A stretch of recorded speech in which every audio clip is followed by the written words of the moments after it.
Kalau bisa disuruh pilih nih, ya suruh pilih Jakarta. Pilih Jakarta.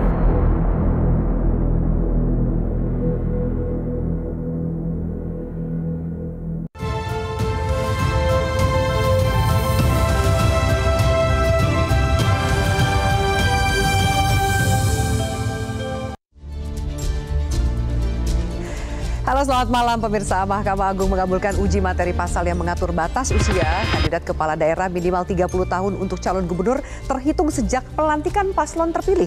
Bukan sekedar membuka kesempatan bagi anak muda, ada dugaan kuat putusan ini memuluskan jalan putra bungsu Presiden Jokowi, Kaisang Pangarep, agar bisa ikut dalam Pilkada Jakarta. Mengingat usianya yang belum genap 30 tahun saat penetapan pasangan calon di KPU 22 September mendatang. Apa benar putusan ini menjadi karpet merah Kaisang menuju Jakarta 1? Akankah kembali terjadi cawe-cawe presiden dan keluarga dalam Pilkada Jakarta? Inilah panggung demokrasi mengubah usia Cakada, karpet merah untuk Kaisang.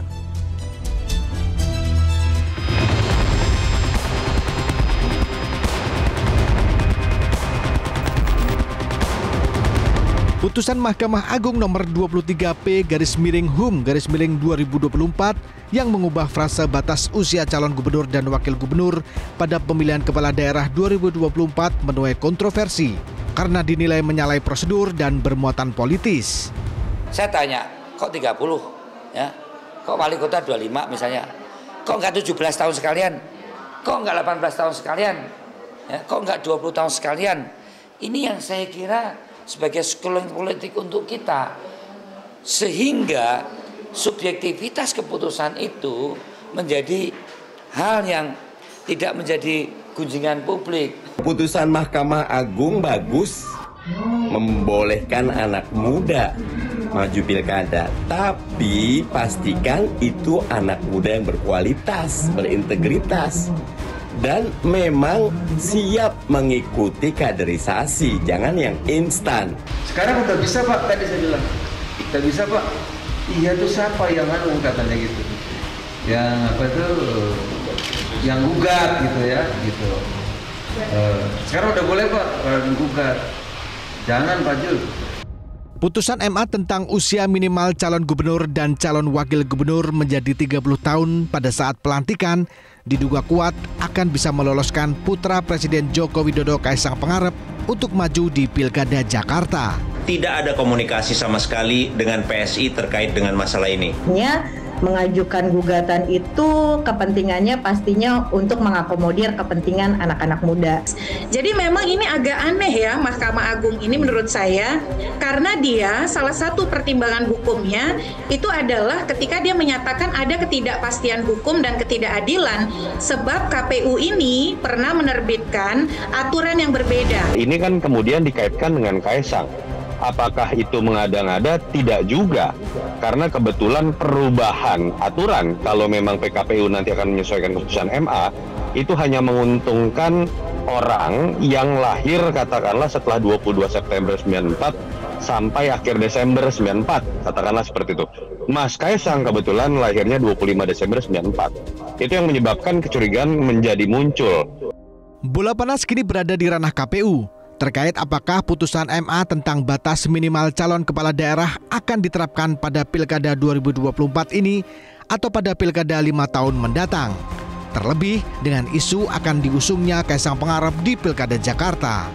Kalau sekiranya ada wacana putusan ini diperuntukkan untuk seseorang tokoh muda, saya pikir tidak tepat.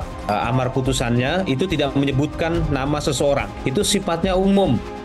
Tidak bisa disangkal, cepatnya proses gugatan hingga putusan Mahkamah Agung yang hanya 3 hari menimbulkan polemik di mata publik.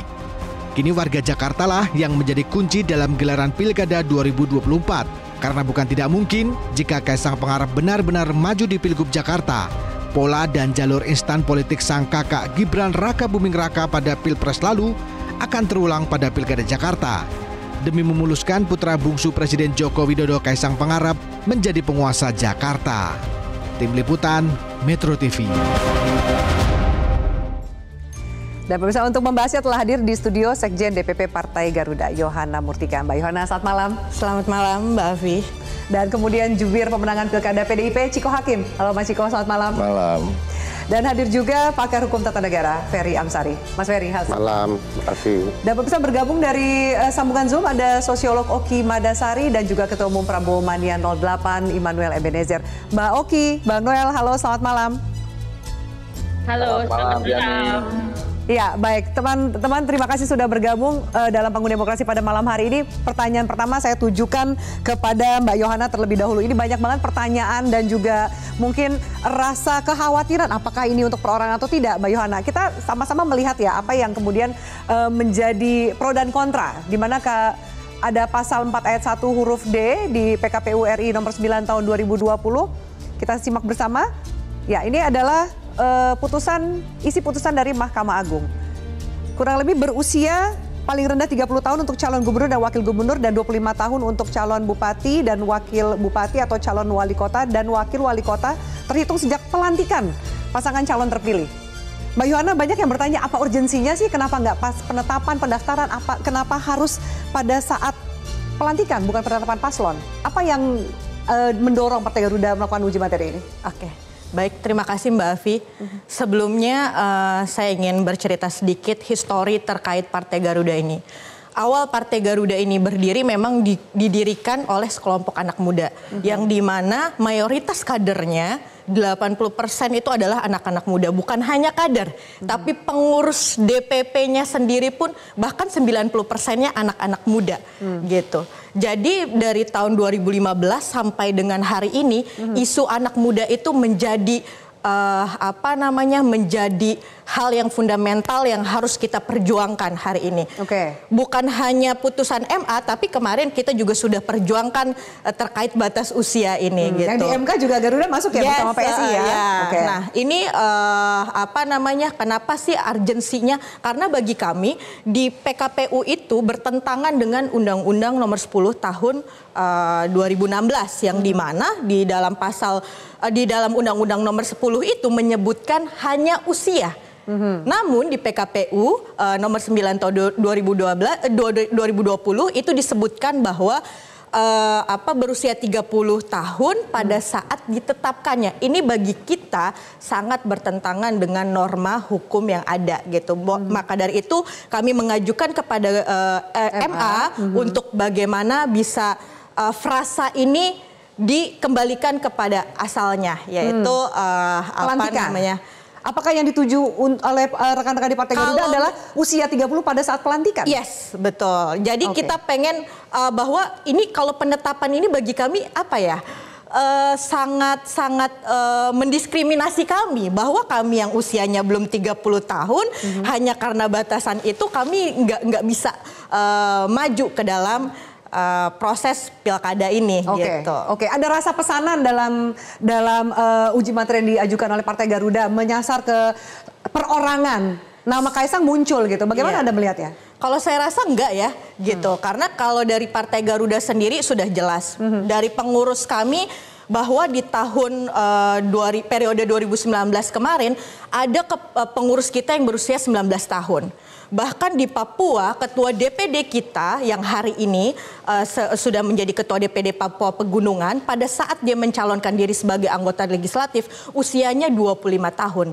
Hari ini artinya dia sudah naik lagi, sudah terpilih lagi kembali menjadi anggota dewan dan perjuangan kita ini benar-benar murni untuk anak muda. Jadi kalau misalnya ada yang menggiring opini ke arah lain, saya rasa Partai Garuda menyatakan itu tidak berkaitan. Tidak berkaitan. Gitu. Baik. Saya tanya Bang Ciko yang justru melihat sebaliknya. Bang Ciko, bagaimana dari PDIP dan mungkin Anda pribadi melihat soal ini memuluskannya, kayaknya karpet merahnya buat Kaisang agak dejavu gitu ya dengan peristiwa MK dan memuluskan Gibran gitu. Mas Ciko. Kalau kami dari PDI Perjuangan melihatnya ini adalah bagian dari sebuah pola ya, ada patternnya.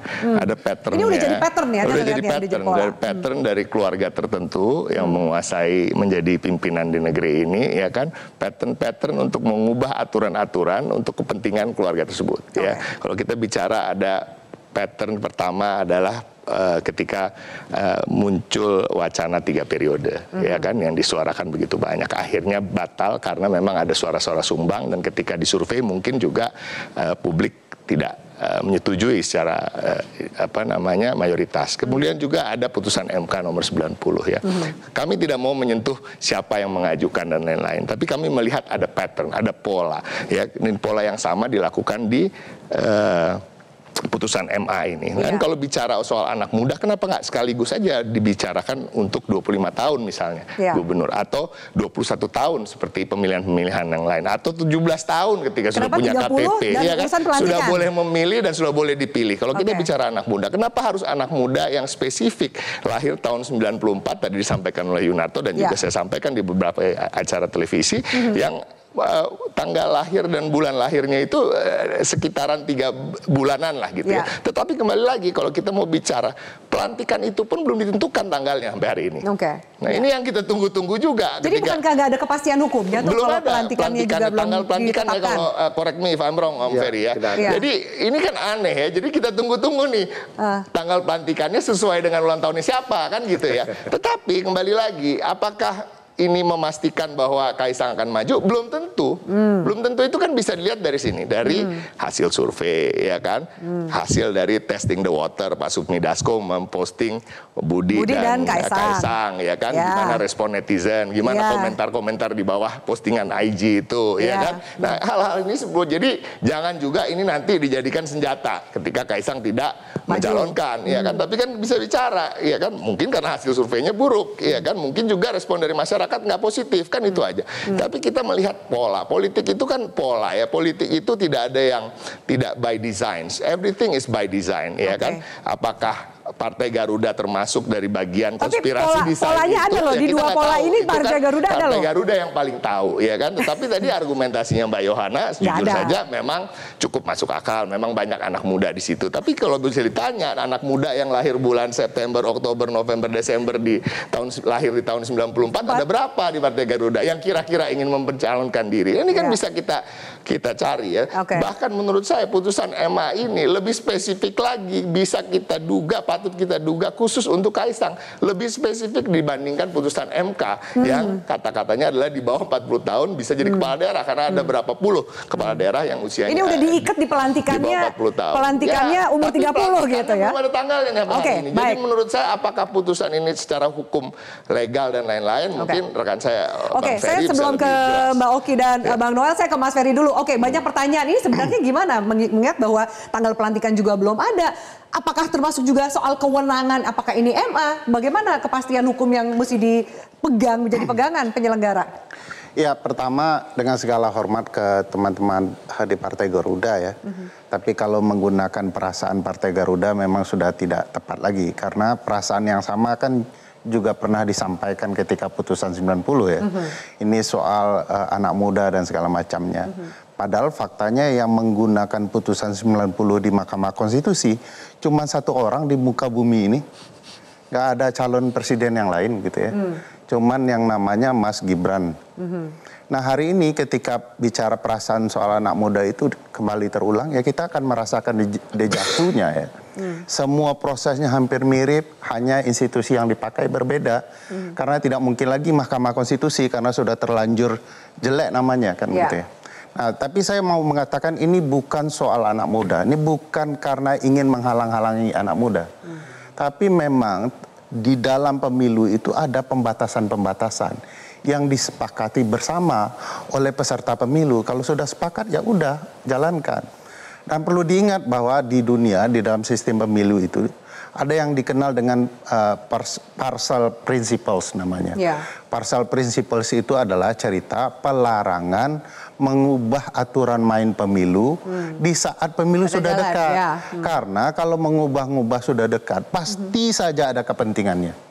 Nah, kalau kita lihat putusan Mahkamah Agung ini banyak janggalnya.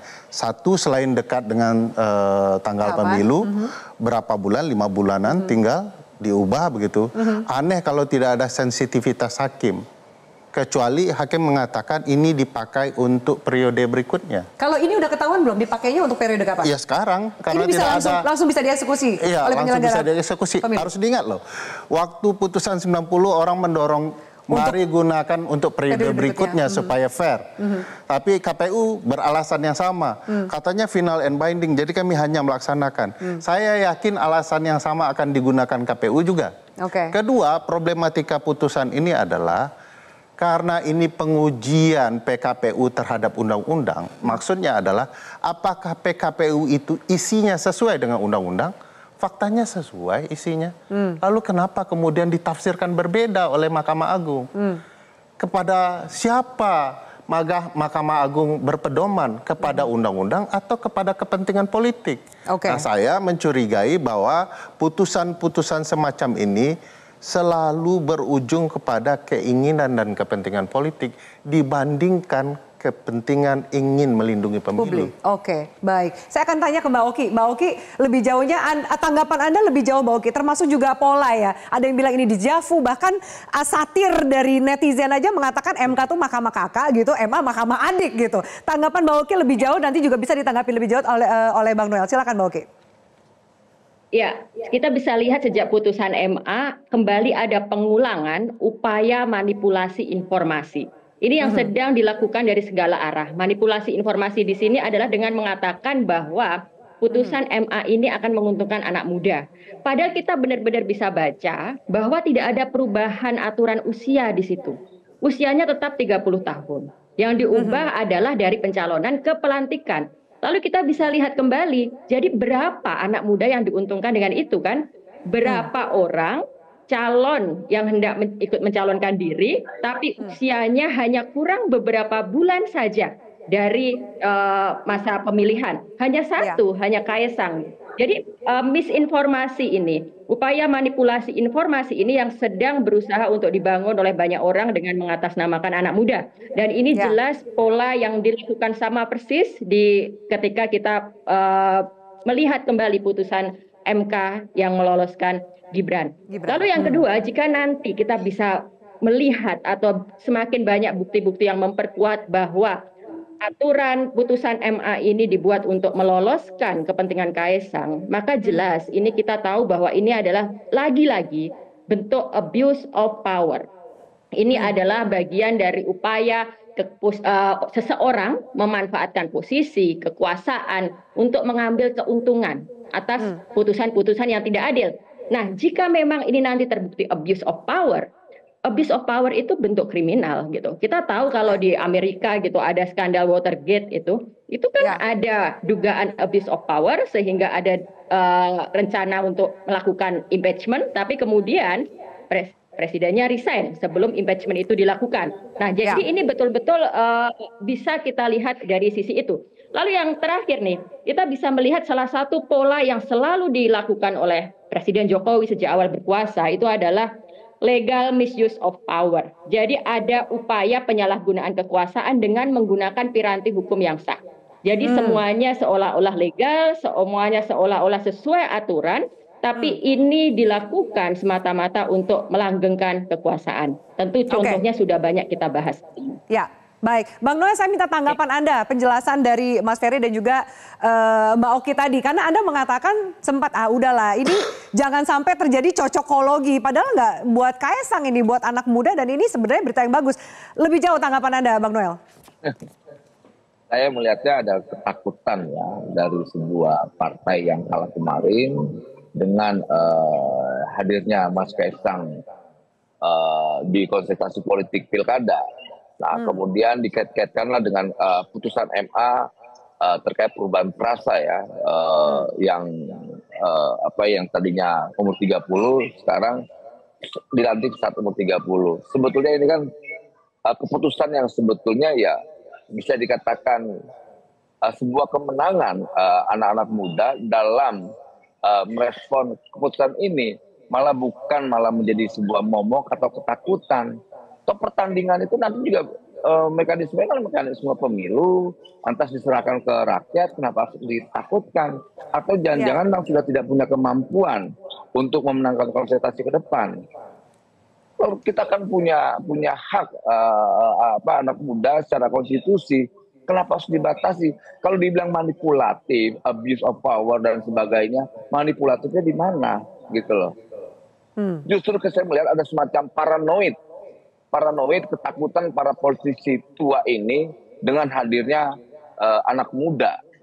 Ya biarin aja, nggak apa-apa sih menurut saya, toh salah juga tidak, toh selama hak konstitusinya tidak dilanggar, kan itu hak konstitusi siapapun warga negara, jangan juga dibatasi dong. Kalau saya malah tidak mau di angka 30, di bawah angka 30 aja kenapa sih? Jangan-jangan nanti teriak lagi buat anaknya A, anaknya B, baru perubahan frasa saja langsung ada semacam kecurigaan politik. Dan ini tidak mengedukasi. Maksud saya kalau takut aja gitu. Baik. Jangan sampai. Bang Noel, ada yang membahas bahwa ini kayak pola, mengingatkan juga proses Gibran menjadi akhirnya wakil presiden, ada pola menggunakan institusi tertentu yang dilakukan kemarin oleh MK. Putusannya meloloskan hanya seorang Gibran kalau tadi Mas Ferry katakan. Jangan-jangan ini juga nanti untuk memuluskan hanya seorang Kaesang. Ya gini aja lah. Kalau kecurigaan bicara tentang konstitusi, kalau dasar argumentasi kecurigaan kan nggak enak. Kita tidak mau. Nah maksud saya, udah bicara dari sudut pandang yang, misal Ferry kan menguasai soal hukum ketatanegaraan, argumentasinya di situ aja. Jadi kita lebih enak berdiskusi, tidak basisnya kecurigaan. Mengubah gitu. peraturan menjelang menyampaikannya. Gitu. Ya nggak bisa juga, Per. Maksud saya gini, Per. Ya jangan juga karena kemudian ada keputusan MA, kemudian ada semacam kecurigaan baru karena ada perubahan frasa, kemudian ini pasti anaknya Pak Jokowi, Mas Kaesang. Mas Kaesang itu secara konstitusi punya hak politiknya harus dilindungi, karena itu bagian bagian yang harus dipenuhi, keinginan politiknya. Kita lantas membatasi, nggak malu kita nantinya. Jangan-jangan keputusan ini juga buat anaknya Ferry, anaknya saya, anaknya Ciko, dan anak yang ada ini bagian aku malam ini. Jadi bapaknya bukan presiden gitu loh. Jadi mungkin polanya oke, baik. Gitu loh. Bang Noel, baik, kita harus jeda dulu. Salah, Mas Gibran Mas Kaesang maju gitu. Yang nggak salah, tapi buat peraturan hanya khusus untuk Kaesang itu yang salah. Enggak dong, Bang. Karena perhitungan usianya itu terlalu mirip. Oh, enggak. Itu juga argumentasinya sama di putusan 90. Yang di bulan November itu, Anda bicara di situ kalau kita bicara soal dilantik pada usia 30 tahun. Teman-teman partai berdampak untuk ke depan, untuk anak-anak. Loh kenapa nggak diturunkan aja tahunnya sekalian ke 25? Saya setuju. Saya setuju makin bagus. Makin muda loh. Loh gimana? Hanya beda 3 Baik, supaya clear ya, Bapak dan Ibu, supaya clear ya. Soal pola, soal ketakutan. Artinya dikhususkan untuk Kaesang. Saya juga cukup gini ya, saya lihat Noel ya. Dia berpikir keras. Dia ini angkat aktivis 98. Saya tahu betul dia ini sekarang berpikir keras bagaimana menjawab. Dan akhirnya jawabannya itu yang muncul seperti yang lain-lain juga. Bahwa apa? Ini kan nanti terserah rakyat. Nanti kan dipilih rakyat. Kita tidak bicara proses. Noel itu dulu memperjuangkan proses dia. Tahun 98 dia lebih turun ke jalan daripada gua. Kok sekarang dia membela hal-hal seperti ini? Kita harus jeda dulu. Termasuk juga argumentasi ya. Silakan saja nanti rakyat yang akan memilih. Itu juga jangan-jangan jargon. Mungkinkah nanti juga cara-cara kampanye akan diduplikasi dari nasional ke DKI Jakarta? Kita lanjutkan sesaat lagi. Tetaplah bersama kami di Panggung Demokrasi.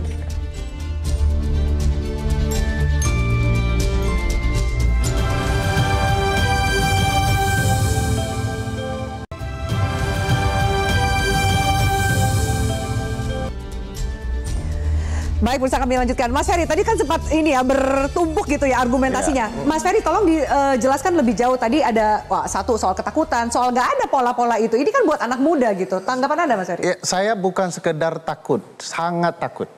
Oh, jadi takut tuh benar? Saya sangat takut bahwa instrumen hukum dipergunakan untuk kepentingan politik. Itu yang saya takutkan. Padahal dalam berpemilu sudah ada aturan main jelas yang saya sebutkan tadi.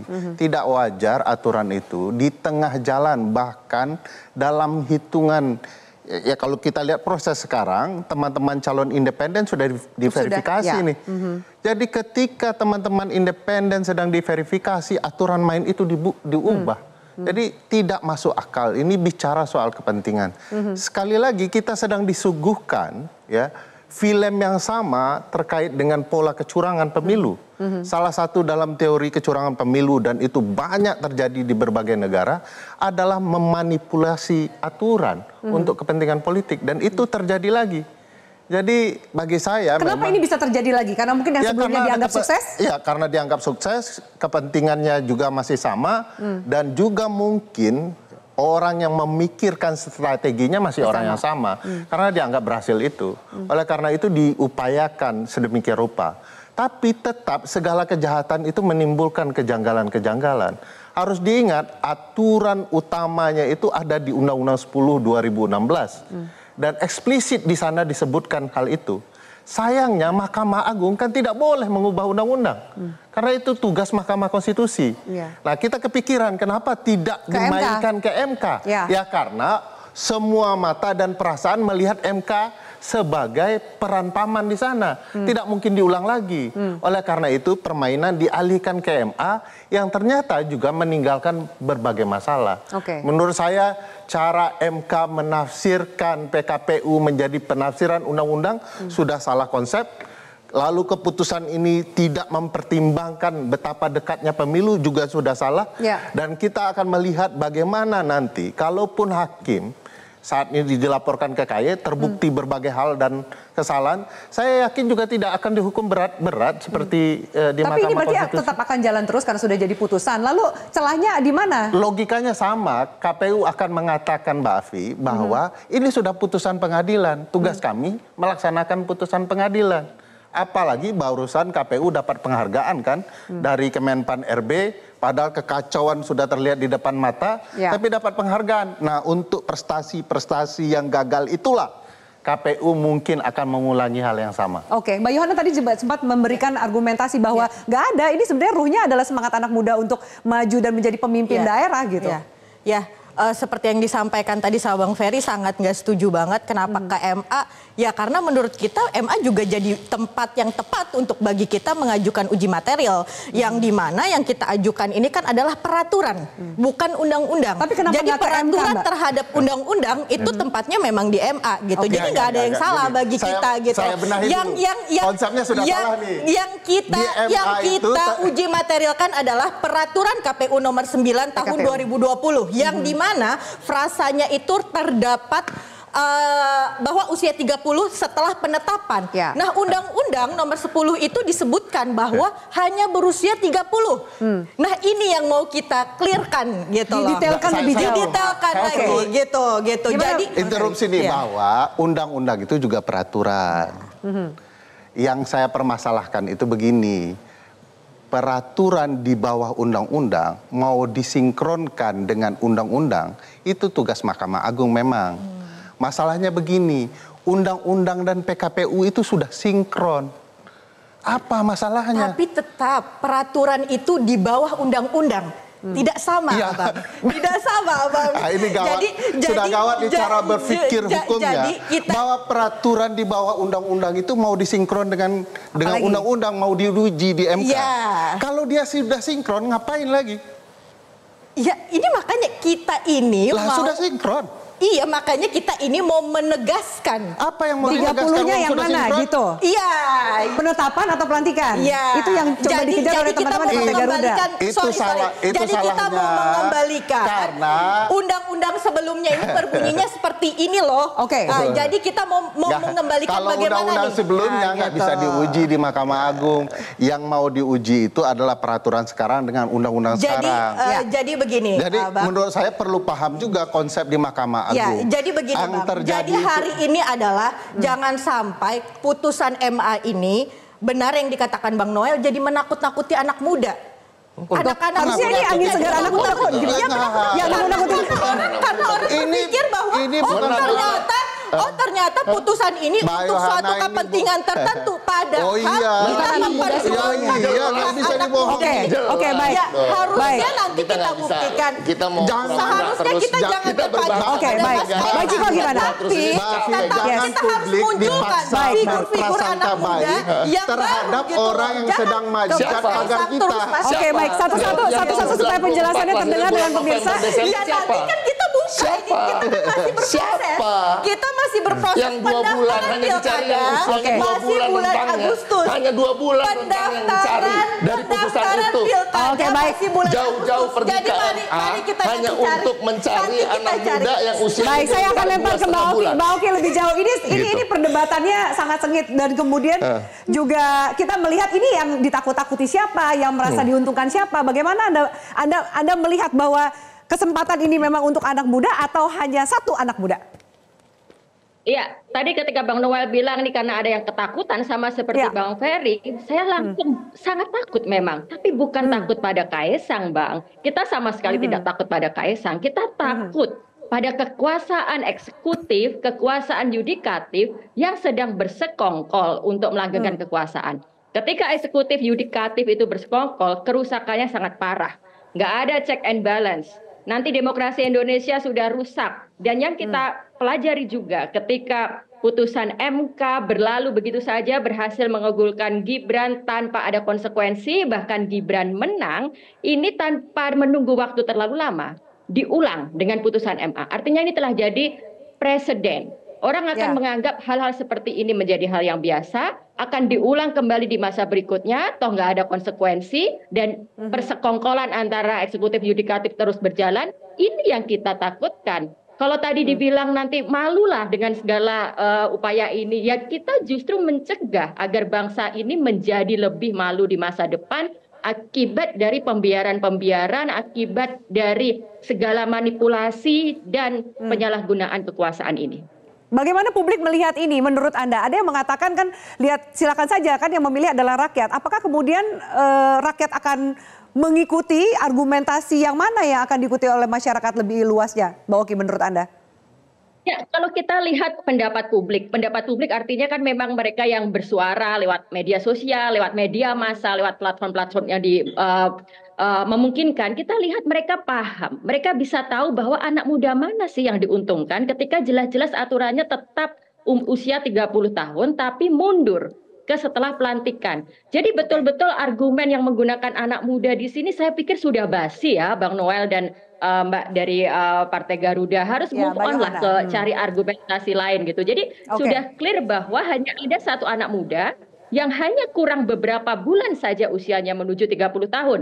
Nah, tapi kemudian seperti yang tadi saya katakan, ketika institusi-institusi negara ini bersekongkol, kita akan lihat nanti dampaknya bagaimana mesin kekuasaan memenangkan calon yang dikehendaki. Ini yang kita takutkan. Kalau ini terjadi memang ya kita harus katakan kemenangan itu digenggam oleh mereka yang dekat dengan kekuasaan. Kemenangan itu dimiliki oleh mereka yang bisa mengatur institusi hukum. Jadi di sini memang sudah selayaknya kita takut dengan putusan MA ini. Baik, Mbak Noel, saya minta tanggapan lebih jauh bahwa memang iya ketakutannya tapi bukan takut berkompetisi dengan Kaesang, tapi lebih jauh soal tata pemerintahan ke depan, termasuk juga bahwa narasi demi anak muda tuh udah basi gitu tadi yang disampaikan oleh Mbak Oki. Tanggapan Anda, Bang Noel? Oke, secara substantif apa yang disampaikan Oki dan Ferry, saya sepakat. Jangan hukum dijadikan alat kekuasaan untuk melakukan penyimpangan atau abuse gitu ya. Tapi soal argumentatif apa yang disampaikan saya rasa punya dasar gitu loh. Nggak boleh juga ketika kita berargumentasi kemudian dibatasi, lantas dinegasikan. Itu tidak pantas. Karena kita juga mau demokrasi kita berkualitas. Memang penyimpangan-penyimpangan kekuasaan yang nggak bisa kita terima dengan melakukan yang namanya penyimpangan-penyimpangan berbasis keinginan sebuah entitas kekuasaan, yaitu kita tidak mau karena kita tidak ingin mengulangi otoritarian orde baru lahir di era sekarang ini. Nah, kita mau ke depan nanti ya sudah biarkan berkompetisi aja gitu. Kemudian argumentasinya bahwa ini adalah bagian hak konstitusi anak muda. Kenapa? Karena yang mengorkestrasikan ketakutan-ketakutan ini mungkin dari sudut pandang Oki dan Ferry betul menurut saya, tidak ada yang salah. Tapi ini kan ada entitas-entitas politik yang mungkin punya ketakutan yang berlebihan, paranoid. Maksudnya apa entitas politik yang punya ketakutan berlebihan itu siapa? Entitas yang mana, Bang Noel? Mungkin supaya nggak ada praduga nih. Tanya si siapa? Ciko. Tanya Ciko tuh, teman saya tuh. Partai politik, PDIP kan gitu? Punya semangat dong, punya semangat untuk itu sudah kita terima. Toh nanti semua yang ikut dalam kontestasi demokrasi ini ujung-ujungnya kan ya rakyat yang menentukan. Misalnya kawan-kawan punya kemampuan untuk mengkampanyekan bahwa ini tidak baik, tinggal kita hakim yang paling benar kan rakyat itu sendiri. Sama ketika kita melawan Orde Baru, melawan otoritas Orde Baru sampai Orde Baru tumbang, ya sekarang tugas kawan-kawan kayak Oki, Ciko, lantas ya kita semua lah, bahkan Ferry, ya ayo kita lakukan sama-sama. Kalau memang ini bagian abuse of power, ya sudah kita lawan. Tapi kalau ini bagian hak konstitusi anak muda, loh kenapa kita harus melarang? Anda nggak melihat ini abuse of power ya, Bang Noel berarti ya? Kalau Mbak Oki tadi mengatakan ini abuse of power, Anda tidak melihat ini abuse of power? Tidak ada. Tidak ada. Sudut pandang saya tidak ada. Oke, gitu loh. baik. Ini baik, kita dengar respon dari Mas Ferry. Anak muda dalam ikut kontestasi politik, gitu loh. Baik, silakan Mas Ferry. Jadi gini, di dalam ilmu yang saya pahami, ilmu hukum ya tentu saja, bahwa terhadap kejahatan yang berulang, salah satu yang mau dilihat adalah modus dan motif yang sama. Kita perhatikan modus dan motifnya. Penggunaan peradilan, yes. Aturan main menjelang pemilu, sama kedua-duanya. Menggunakan partai yang tidak ada kekuatan di parlemen. Teman-teman Garuda 2 kali, sama begitu ya. Dengan argumentasi yang sama berulang, dan kemudian dilepaskan tanpa pembuktian. Apa maksudnya? Argumentasinya ini soal anak muda, sama di 90 juga begitu. Ya. Tidak semata-mata untuk Gibran, sama juga diucapkan oleh Partai Garuda. Begitu ternyata cuman Gibran yang pakai, teman-teman Garuda hilang dari muka bumi. Tidak ada penjelasan bahwa ini tidak semata-mata untuk Gibran. Setelah ini kami tidak akan... Gugatan kita ditolak, Bang. Iya, tetapi ya, kan itu kan yang namanya teknik ya. Nah, teknik. Yang kedua, hal yang sama juga bakal terjadi dengan motif dan modus yang sama. Anda yakin 100% bahwa ini motifnya akan untuk Kaisang? Lihat nanti. Dan harus diingatkan dulu, sempat dalam satu acara, saya dan Bang Noel itu ditantang begini oleh Bang Noel. Bahwa ini tidak akan ada yang hanya untuk khusus seseorang. Bukan perorangan. Nanti silahkan tanggung jawab tuh, berani nggak bertanggung jawab? Saya tanya sebaliknya, Bang. Kalau vice versa, pertanyaannya gimana? Kalau benar dimanfaatkan Kaisang, bagaimana ceritanya? Sama-sama kita katakan bahwa memang ini modus kejahatan yang terbukti.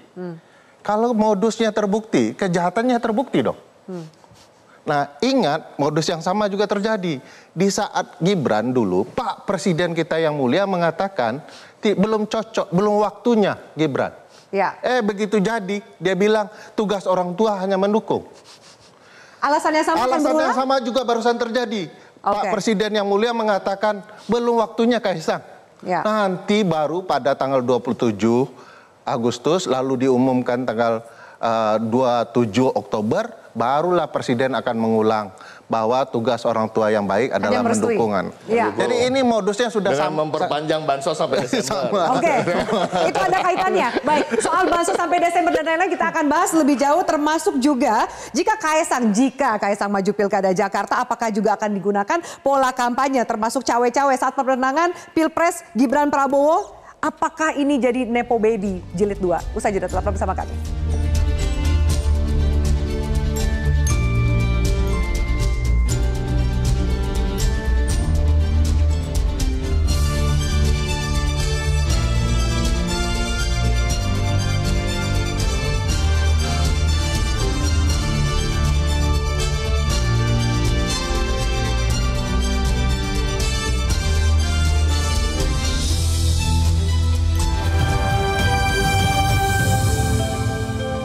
Baik, bisa kita lanjutkan. Bang Ciko, saya langsung ke dirimu. Jadi gimana nih membaca tadi statementnya Kaisang? Anaknya mau loh. Kalau sempat ditanyakan mau Solo apa Jakarta, dia dari Jakarta. Dia udah mau jadi ketua umum partai, artinya dia mau mencapai apapun yang harus dicapai sebagai seorang politisi, ya kan. Tertinggi sekalipun itu kalau boleh presiden tentu ya. Dan saya juga melihat ada semacam sibling rivalry antara Kaisang dengan Gibran. Kalau kita lihat dari statementnya tadi, mengecilkan sekali posisi wali kota Solo ya kan. Yang hanya 600.000 sementara PSI partainya lebih besar, sementara kakaknya sekarang masih wali kota di Solo ya. Nah kalau saya gini lah, kita bicara soal, kalau bicara hukum udah ada ahlinya di sini, Ferry ya. Sosiologi udah ada ahlinya Mbak Oki ya kan. Dari partai politik yang juga ada. Tapi kita mau bicara soal pola patternnya. Ini pola yang sama juga sekarang. Kalau kita bicara soal sosok Noel yang berada di sini misalnya, beliau ini kan kita tahu adalah seorang loyalis Jokowi, padahal sekarang sudah ada di Partai Gerindra, gitu. Tapi sekarang sangat berapi-api membicarakan soal Kaisang, membela soal Kaisang, ya kan? Padahal kalau kita bicara soal Gerindra, Budi Jiwandono adalah sosok yang sangat memadai untuk menjadi calon gubernur, ya kan? Pendidikannya memadai di dalam maupun di luar negeri, ya usianya nggak akan menimbulkan perdebatan ya juga kan? gitu ya. Asli anak Jakarta Budi ini, ya maksudnya belahir besar di Jakarta, bergaul di Jakarta walaupun sebagian masa kuliahnya berada di luar negeri. Sekarang juga adalah seorang wakil ketua komisi di DPR gitu ya. Sebenarnya udah punya sosok yang memadai. Kenapa masih juga ada Noel yang berapi-api membela Kaisang? Karena Noel ini kita tahu adalah loyalis Pak Jokowi, ya kan? Jokowi mania, ketuanya beliau. Nah ini kan pola Noel. Jadi semua ini bisa dibaca. Kalau secara hukum Bung Ferry bisa sampaikan, secara sosial, secara politis secara juga Anda baca secara gitu. Pola dan secara fakta-fakta sosial yang ada, ini udah jelas untuk siapa di sini. Jadi segamblang itu Anda membaca bahwa ini memang urusannya tapi untuk kembali Kaisang. lagi, belum tentu Kaisang maju. Nah ini juga akan menjadi senjata bagi mereka. Padahal Kaisang tidak maju nanti karena surveinya rendah, karena respon dari masyarakat negatif. Sampai hari ini belum ada respon positif. Tapi kan kita tahu nih, ada bansos yang akan dijanjikan sampai bulan Desember nih, akan diupayakan. Bahkan sudah di statement itu sudah keluar dari mulut Pak Jokowi. Ini juga pola, iya kan? Nah ini akhirnya gaya kampanye yang kemarin diulang lagi. Loh, kita tidak menuduh, tapi menuduh gimana ya? Tidak salah untuk menduga, tidak salah untuk mencurigai karena polanya ada. Ya kan, patternnya ada. Rentetan kejadian yang mirip-mirip ini sudah terjadi beberapa kali sebelumnya. Jadi bisa kebaca ke depannya. Anda yakin bacaan politik Anda nggak salah? Sepertinya sih enggak ya. Tapi itu tadi. Tapi kalau sampai nggak maju, alasannya adalah surveinya masih rendah. Menurut Anda maju atau nggak Kaisang, Mbak Ciko? Menurut saya dengan situasi ingin hari ini maju, tapi kalau lihat dari survei sampai hari ini menurut saya belum tahu, belum tentu ya berat gitu. Oke, baik. Bang Noel silakan tanggapi statement dari Bang Ciko tadi. Ya, kalau ditanya soal Budi Jiwandono, Mas Budi Jiwandono kan sudah mendeklar dan terkonfirmasi bahwa beliau tidak maju karena ada petugas-petugasan beliau di parlemen. Kemudian saya dianggap seorang loyalisnya Jokowi, memang saya loyalisnya Jokowi. Saya tegaskan bahwa saya pendukung beliau. Tapi kita juga pendukung yang kritis, tidak mungkin membiarkan kekuasaan itu ugal-ugalan dengan hasrat kekuasaan yang tidak mungkin gitu. Contoh yang sederhana, saya satu-satunya pendukung Jokowi yang menolak gagasan 3 periode. Dan itu terkonfirmasi. Di kawan-kawan Metro TV juga masih bisa melihat jejak digital saya. Kemudian ketika ada isu juga Jokowi menjadi wapres, saya juga menolak. Kemudian perpanjangan durasi kekuasaan Pak Jokowi, saya tolak. Artinya, saya pada substansi itu Bang, sepakat dengan apa yang di... Gimana? Jadi isu bahwa mau memperpanjang masa jabatan 3 periode jadi wakil presiden benar semua itu berarti Bang? Sehingga Abang tolak? Ya, bukan soal benar atau tidak. Iya benar itu gagasan kejahatan menurut saya. Saya tegaskan, itu gagasan kejahatan. Kejahatan dalam demokrasi itu menjadi ancaman kita semua yang punya semangat untuk mencari demokrasi kita yang lebih berkualitas. Makanya saya tegaskan, ya saya seorang loyalis Jokowi. Saya pertegaskan, saya seorang loyalis Jokowi. Tapi saya tidak akan membiarkan namanya demokrasi yang pernah kita perjuangkan di 98 diselewengkan dengan asal kekuasaan yang menurut saya itu membahayakan demokrasi. Itu. Oke, baik. Sekali lagi, Ciko.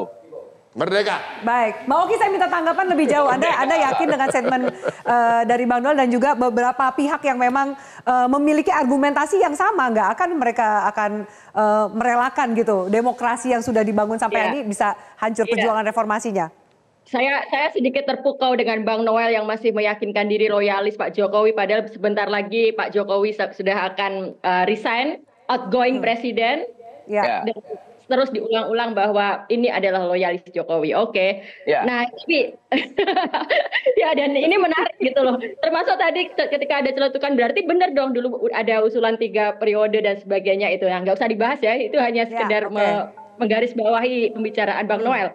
Saya mau nyambung ke tadi Afi sebut ya, pembicaraan tentang taktik. Seandainya nanti memang Kaisang akhirnya maju. Kita sama-sama nggak tahu, bisa jadi surveinya rendah dia nggak jadi, tapi kita asumsikan kalau maju, apakah taktiknya akan diulang? Saya melihat tentu karena pertama dari sisi resource, dari sisi sumber daya, bapaknya masih presiden pada saat itu, dia bisa kita bisa menduga akan ada tetap penggunaan sumber daya yang luar biasa, akan bisa jadi tetap ada bagi-bagi bansos di DKI Jakarta. Lalu yang kedua, kalau kita bicara tentang style gaya kampanye, akan ada pengulangan besar-besaran terhadap tipe gemoy-gemoyan. Kita tahu sejak Kaisang muncul ke publik sebagai ketua PSI, Pak Kaisang mengusung politik santuy. Jadi di mana-mana balihonya santuy. Dan ketika kita melihat gemoy berhasil, maka ini akan semakin meyakinkan Kaisang dan pilkada-pilkada di seluruh Indonesia bahwa yang seperti itu yang bisa memperebutkan suara publik. Maka kita akan melihat parade kampanye yang semakin menjauhkan pada diskusi gagasan. Kita akan semakin banyak melihat perlombaan yang berfokus pada lucu-lucuan, pada gimmick, pada hal-hal substansi ini. Oke, baik. Kita harus jeda, nanti saya minta tanggapan narsum yang lainnya, termasuk juga apakah para narsum melihat ada grand design untuk memenangkan Kaisang demi legasi Jokowi yang mana sudah ada Gibran, kakaknya menjadi wakil presiden terpilih. Usai jeda, tetap bersama kami.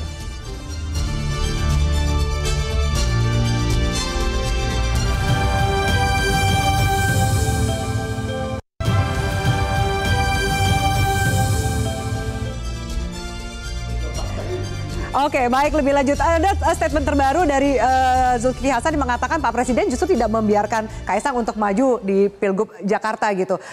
Ngomongin soal grand design juga termasuk itu, apakah Mas Ferry melihat ada pola itu masih sama permainannya? Pola itu masih sama, ada beberapa yang bilang juga tidak jadi, Mas Gibran. Faktanya setelah Mas Gibran maju, semua jadi, semua berjalan dan punya keinginan yang sama untuk mendukung. Dan bagi saya ini pola sama lagi yang kemudian bisa membuktikan ini akan dimainkan dengan cara yang sama. Seberapa seksi sih Jakarta untuk seorang anak muda Jakarta akan selalu seksi karena ibu kota kita negara yang baru belum tentu juga selesai.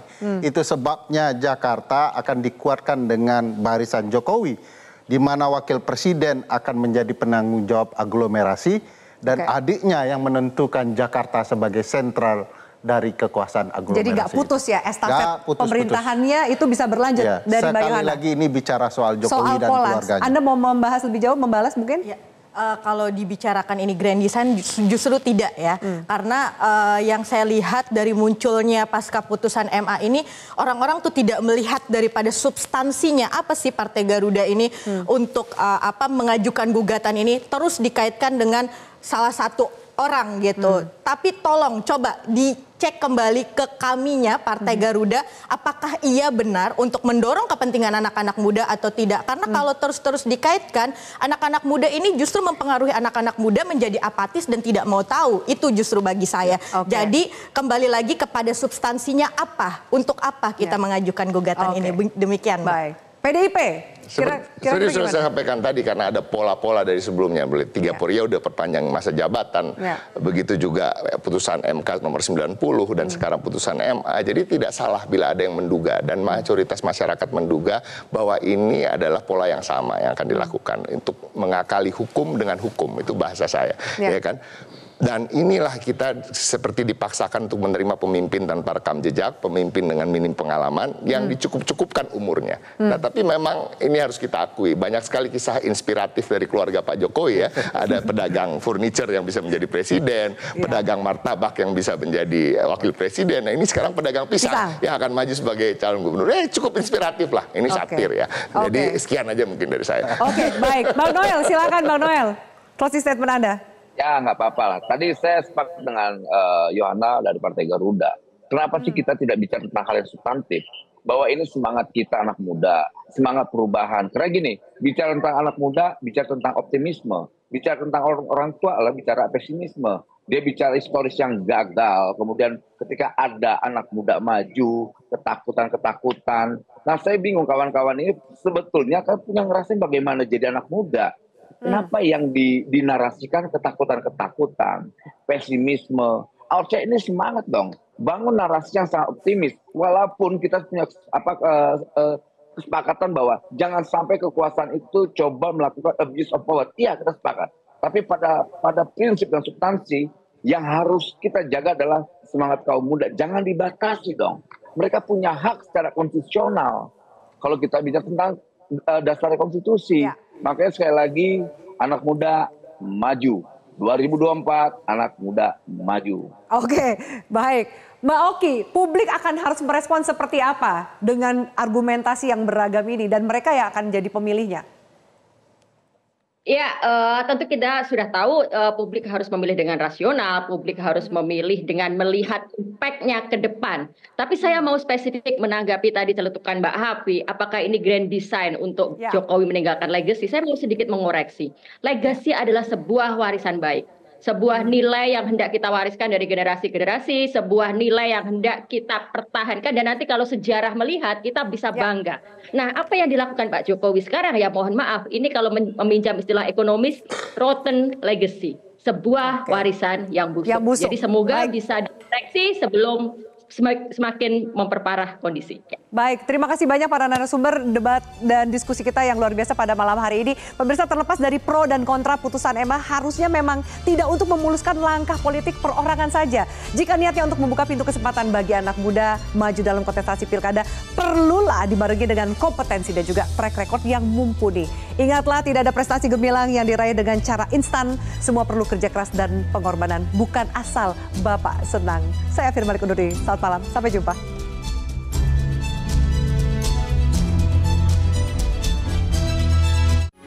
Metro TV.